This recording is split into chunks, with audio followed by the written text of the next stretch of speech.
Well, hello, neighbors. John, your Whisky neighbor here. Welcome down the Nook, and welcome to a great follow-up from last week's. Last week, I talked to you about this Laphroaig Càirdeas. This is the Lower Cask Strength release. I believe it's the 2025. The 2024 was the Cask Favorites, something like that. Anyways, this one I did shoot against a 10-year-old sherry oak from Laphroaig. But while I was sipping this, all that richness, that sherry, that 59.6%, I thought of this one. Ardbeg Uigeadail. I love Ardbeg. I pretty much always have this on the shelf. And well, for a Cask Strength lore at 160 Canadian, this I've gotten on sale regularly. I keep waiting for like 105, somewhere on there. That's a good price for a beastly Islay Scotch, but do I like it more? So I think I'm going to start with this, so it'll be the focus in a way, because I focused or started with this last time. I don't know, it'll be a comparison. Pour something big, smoky, bold, pour an Islay Scotch if you have it.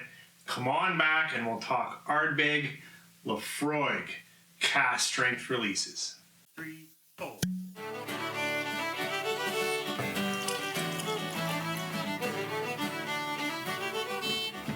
Thanks for coming back. As I said, we're going to talk about this Ardbeg first. This is Uigeadail. Uigeadail, Oogie, however you'd like to pronounce it. I know there's a right way, but for me, it's just a good Scotch. Ardbeg Uigeadail is basically always on the shelf, and I hunt it when I don't have it so I can get it for a good price. As you can see here, it's classic Ardbeg look.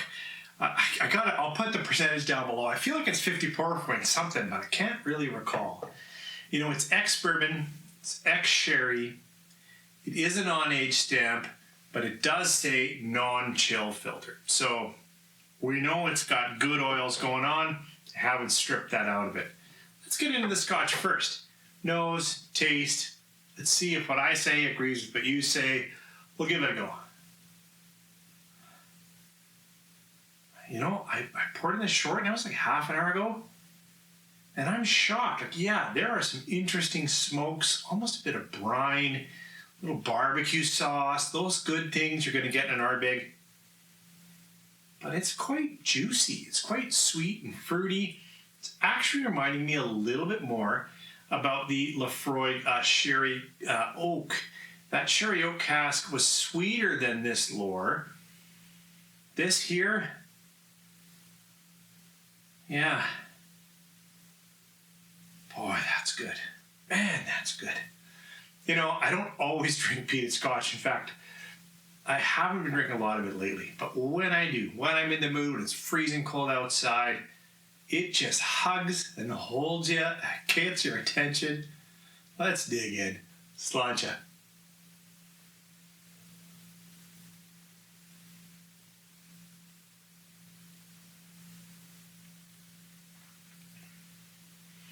This is pretty big. We'll see how it goes when I get to the lore. Right now, this really is drinking a lot like that 48% sherry oak Laphroaig. It's punchy. It's a little bitter. It's not as medicinal, but we'll get to it. It's a little more ashy, a little more beechwood, a little bit more salt, a little more burnt barbecue. Not just barbecue, but like meats that maybe I've put on a little too long. Meaty for sure. I better try another sip. Sláinte.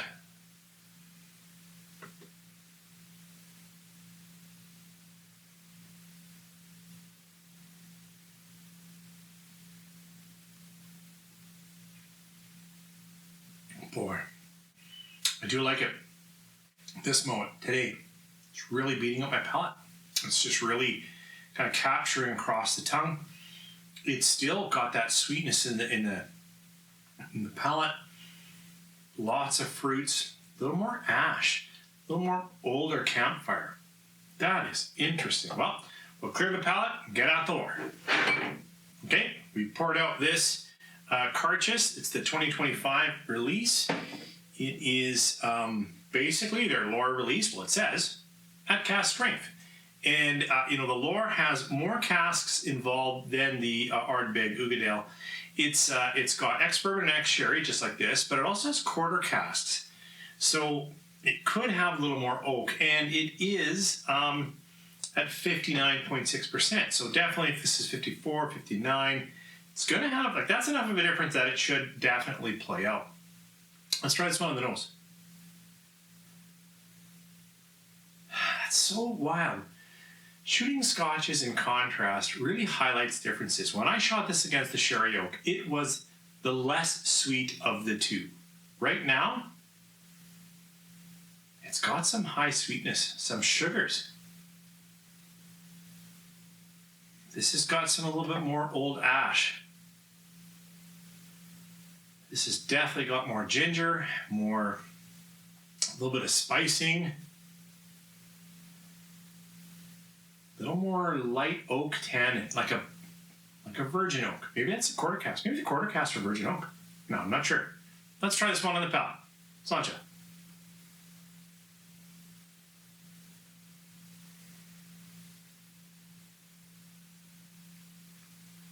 Okay.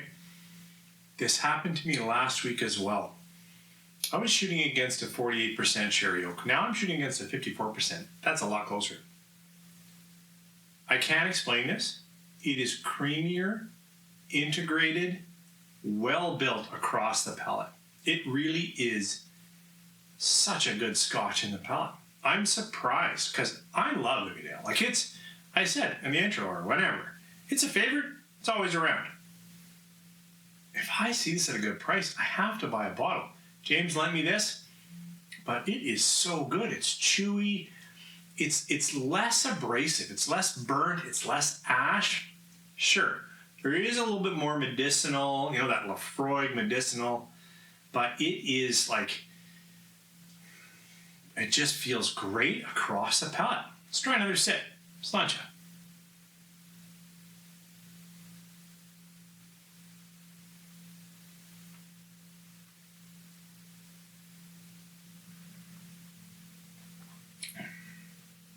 Really liking this.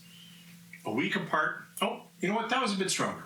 So that was good. It's good that it was stronger. Oh, and there's that orange I get. Orange and what a Christmas nuts. It's a bit of a mix. I have to say, I've only had this now a few times, and that's tough.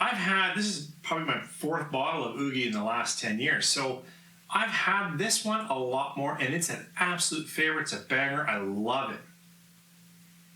This is really good. When I'm thinking big, bold, cask strength Islay Scotch, I think I'm going to go seek this out. This Càirdeas, this is a good one. And as several people commented last week, the regular Loire is like 180, 190. This is 150, 160. Buy this every day. All day. Why don't you let me know what you think? Have you tried this comparison against Uigeadail? It seems like a natural, and there are echoes. There's that peat and smoke and sherry in both, but they're coming out different. And today, this one's taking the cake. Let me know what you think. You guys have a great week.